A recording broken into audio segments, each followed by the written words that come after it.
និលគឺជារ៉ែត្បូងថ្មមួយប្រភេទដែលមានពណ៌ខ្មៅរលើបរលោងចែងចាំងយ៉ាងស្រស់ស្អាតនៅពេលដែលមនុស្សយើងយកមកកែច្នៃដើម្បីធ្វើជាគ្រឿងអលង្ការពាក់លម្អលើរូបរាងកាយហើយចំពោះរ៉ែត្បូងថ្មពណ៌ខ្មៅដែលយើងហៅថានិលនេះគឺមានកើតរាយប៉ាយនៅច្រើនតំបន់ក្នុងប្រទេសកម្ពុជារបស់យើង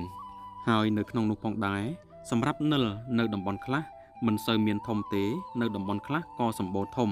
តំបន់ខ្លះមិនសូវជារឹងខ្លាំងទេប៉ុន្តែនៅតំបន់ខ្លះនិលក៏មានសភាពរឹងជាងនិលទូទៅ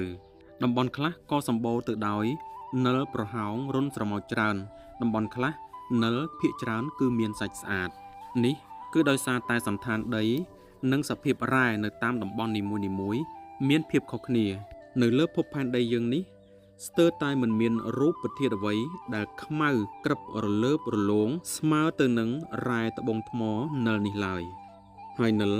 គឺពិតជាពេញនិយមខ្លាំងណាស់សម្រាប់មនុស្សលោកយកមកកែច្នៃធ្វើជាគ្រឿងអលង្ការពាក់លម្អលើរូបរាងកាយ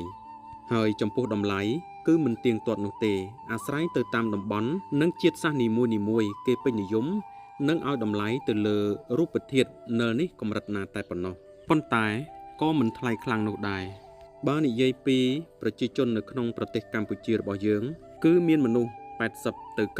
90%ដែលឮពាក្យថានិល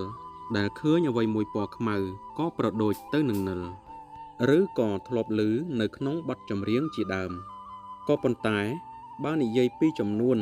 នៃអ្នកដែលបានឃើញផ្ទាល់បានកាន់ផ្ទាល់និងបានប្រើប្រាស់គឺអាចថាមានត្រឹមតែ25ទៅ30%តែប៉ុណ្ណោះខ្ញុំមិនមានឯកសារយោងនោះទេ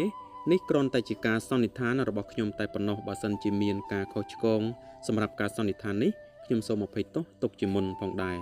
ហើយចំពោះនិលបើនិយាយទៅលើជំនឿនៃការប្រើប្រាស់មិនគ្រាន់តែពាក់សម្រាប់លម្អលើរូបរាងកាយតែប៉ុណ្ណោះទេសម្រាប់រ៉ែត្បូងថ្មមួយប្រភេទនេះគឺមានឥទ្ធិពលល្អជួយមកដល់អ្នកប្រើប្រាស់មានដូចជានាំមកនៅភាពត្រជាក់ត្រជុំបណ្ដេញនៅថាមពលអវិជ្ជមានជួយឲ្យមានស្មារតីមោះមុតក្លាហាននិងជំនះនៅរាល់ឧបសគ្គដែលយើងមើលមិនឃើញជាមុនផងដែរបាទជាចុងក្រោយសូមពុកម៉ែបងប្អូនមេត្តាជួយចុច like និង follow page ម្នាក់មួយផងពីខ្ញុំបាទពិសិដ្ឋត្បូងខ្មែរសូមអរគុណពុកម៉ែបងប្អូនទាំងអស់គ្នាគ្រប់លាប៉ុណ្ណឹងសិនបាទ